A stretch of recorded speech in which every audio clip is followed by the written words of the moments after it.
6 qism.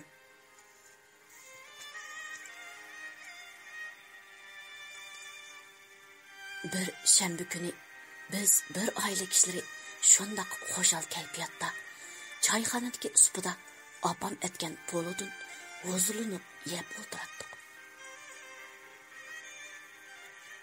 Tuyuqsizla xuddi osmondan tushgandekla mening yiliqi jamiyatdagi 3 og'aynam o'ylimizga kirib keldi.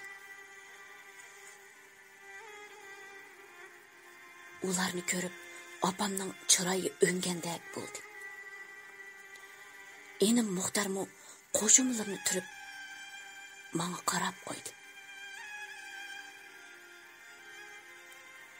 Men nima qilishimni bilolmay tamtirabli qoldim. Men qarindoshlarimning yana meni xato tushunib, koni sanamga dastlabdi deb qilishini xohlamaydim. Bu jimjitlikni yanala onam buzdi.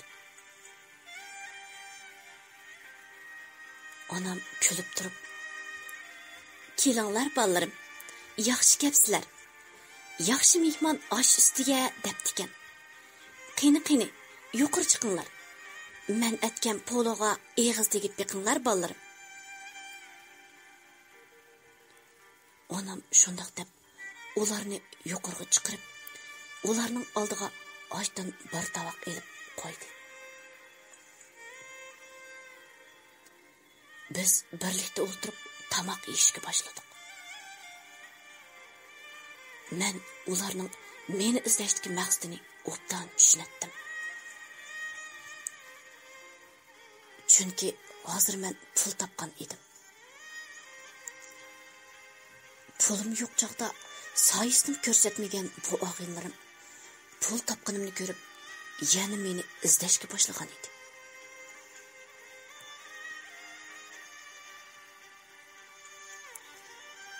Ayni vaqtda men dadam qoldirib ketgan pullarni xashlab, ularni kunda kavob, go'sht kirdi degandek yaxshi tamoqlar bilan mehmon qilib turatdim.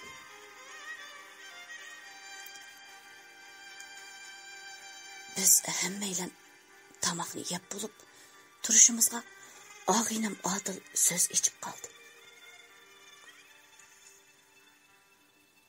"Qandoq og'ina, yaxshi tudingmi? Necha vaqtdan beri yo'qolib ketding. Qarangni ko'rgil bo'lmaydi o sening. Shunga bu uchaylan seni nima ishlarni qilyapti ekan deb bir ko'rib kelayli deb kelgan edik."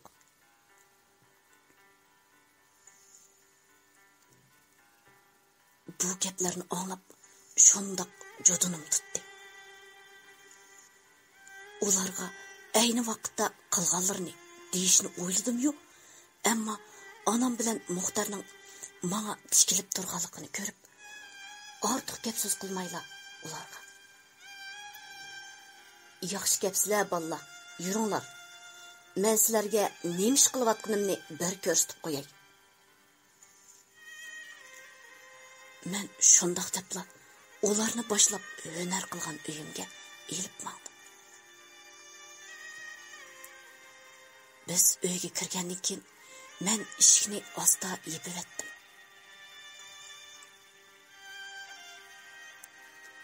Uyga kiribla balalar uydagi men yozgan narsalarga havaslanib qarab ketdi.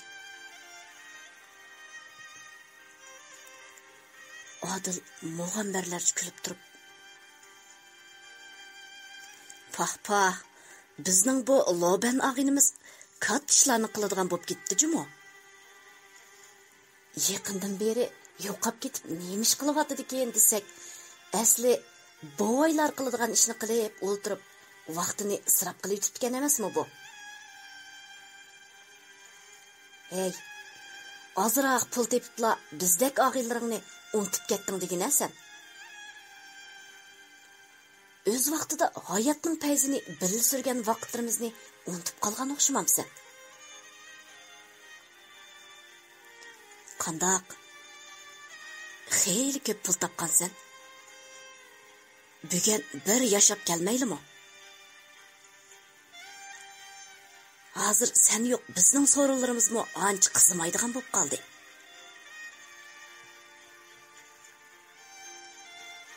Bu gaplarni anglab qolgan ikkilanma uning so'zlarini tasdiqlab shundoq qilayli deyishdi. Men bu gaplarni anglab ochig'imni tasdi besib turib so'z boshladim.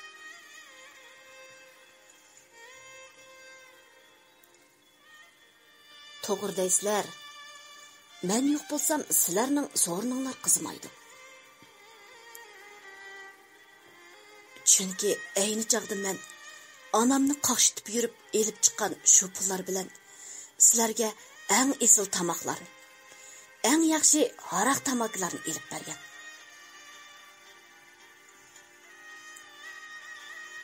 Rahmatli dadamning xuni badliga kelgan pulni bechora onamni zar qo'shitib turib sizlarga xashlab bergan.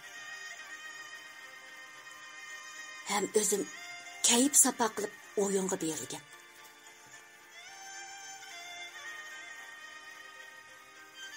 Shu chaqlarda bechora onamni shundoq qaqshatgan edim. Lekin-chu yenimda pul tugab beshimga kun tushganda sizlardek esil og'aylarimning qarsini topolmadim.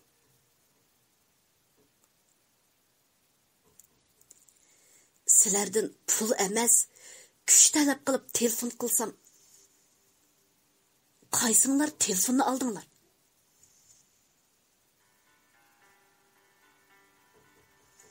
Qaysinglar menga yordam qo'linglarni sundinglar?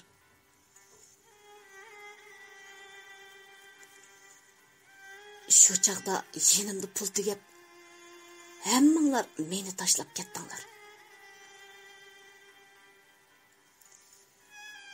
Men bir kun kechgacha qo'rsqim osh yurib, oxiri ochliqqa bardoshlik berolmay uyga qaytib keldim. Shu kuni bechora onam menga ozroq tarbiya qilsa, sizlardan ololmagan ochig'imni onamdan elib, onamning qo'llarini qayrib tasli qoldim. Bechora onamning beshiga chiqqili.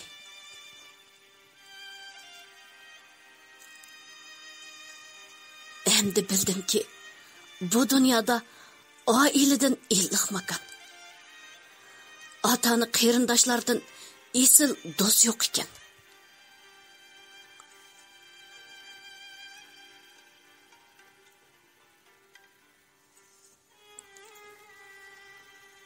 Og'illar, ozmaydigan inson yo'q. Menmu ezib baqdim. Bu azg'unlik tufaylidan butun hayotimni nobud qilib, onamdan, qarindoshlarimdan ayrilib qolg'ili tasli qoldim. Sizlarga mendan nasihat bo'lsin.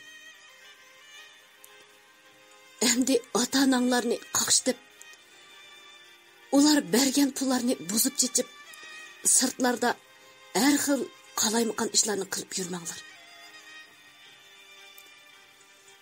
Shu ota-onanglarning barida ularga yaxshi qaranglar.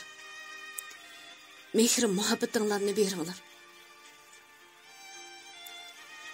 Hozirdan boshlab yomon ishlardan qo'l uzib, yaxshi odam bo'lsanglarmi kechikmaysizlar. Shunda qilsanglar, men davomli sizlar bilan yaxshi do'st bo'laman.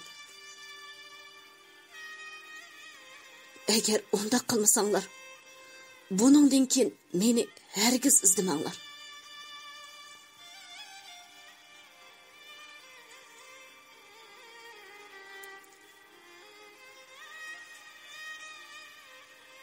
Bu gaplarni anglagan Odil voy. Ey, toyining shunchalikmi desening?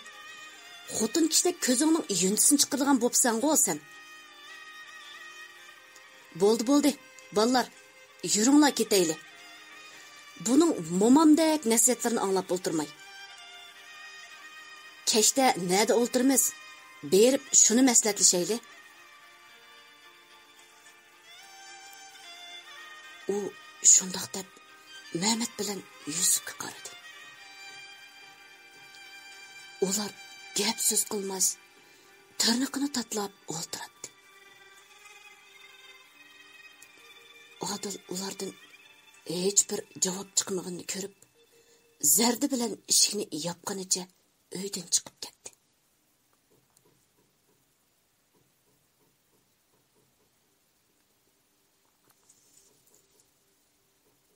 Men osta Mehmet bilan Yusufning yeniga kelib, ularning mo'rsidan tutdim.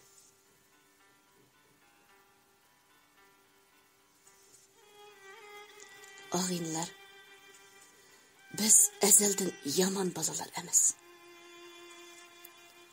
Emma şu azırak kayıp sapanın kayniga kirib, bir mahal bangmaşlık qilib, ata-onalarimizni qaqshitib qo'ydik. Sizlarmi xatoliklarni tunib, chin ko'nglinglardan kechirim so'rasanglar, ularmi sizlarni cho'qim kechiradi. Qandaq dedim?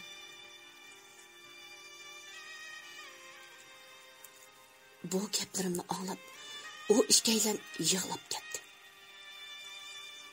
Biz uchimiz bir-birimizni quchoqlab yig'ilishib ketdik. Mehmet bilan Yusuf ko'z yoshlarini surtib, "Rahmat adash. Gaplaringni anglab, biz o'zimizning xato qilganini bilib yetdik. Necha vaqtdan beri qilganlarimiz ota-onamizga yuz kelolmaymiz. Bundan keyin cho'qim yaxman ishlardan qo'l uzib, yaxshi odam bo'lamiz. Rahmat sana."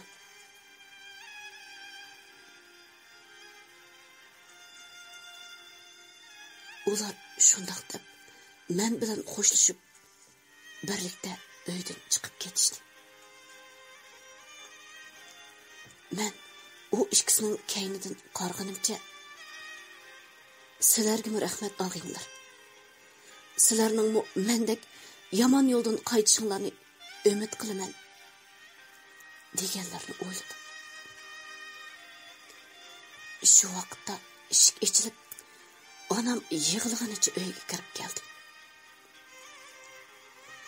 "Jinim balam, rahmat sana.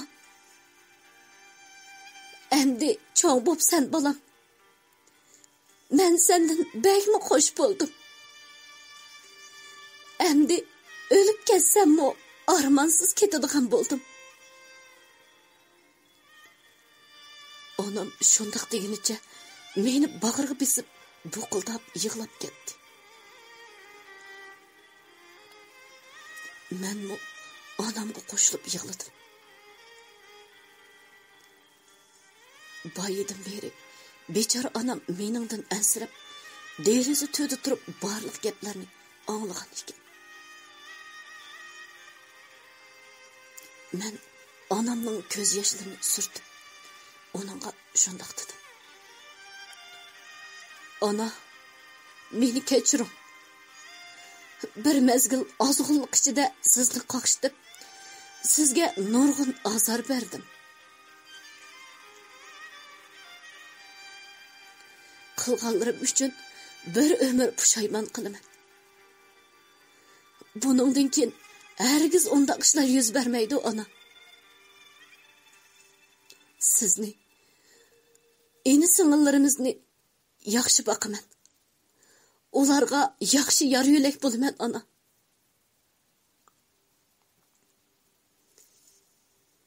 Onam buqildab yig'lab peshonamga so'ydi. Onamning bu mehr muhabbatidan men olamcha baxt his qildim. Bir mezgil ozg'inlik bilan qilgan shu ishlar menga cho'ng saboq bo'lgan edi.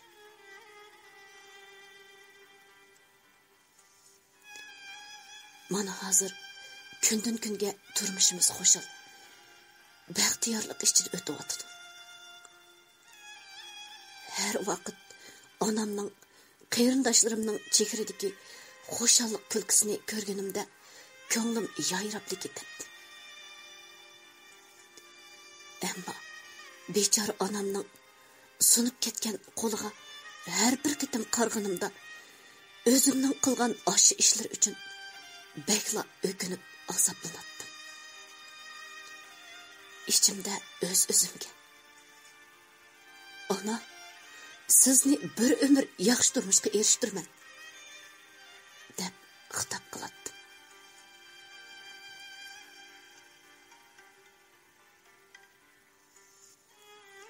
Xatima. Barliq o'qirman azizlar. Men bu asrim orqali jamiyatimizdagi shundoq ozg'unlik yo'lida yurayotgan, otamizni qarshitib, kunlab uyga kirmaydigan, yaxshi kunlarni qadrlamaydigan, yaxshi o'rganmay fursatni o'tkazib yetib borgan shu bolalarga shundoq demoqchiman. Bu dunyoda eng yaxshi sovg'a ota-ona. Eng illiq makon oilangiz. Ve ota-onangizning illiq bag'ri. Eng esil tamoq onangiz etgan ashu tamoq. Ota-onangiz hayot vaqtida ularni qadrlang. Mehr muhabbatingizni yetkazing. Vaqtingizni o'rinsiz ishlarga, o'yin tamashiga sarf qilmang. Altındek vaqtingizni güzel yaşlık hayatınızı qadrlab, güzel kelgusinizni yaratish uchun tirishing.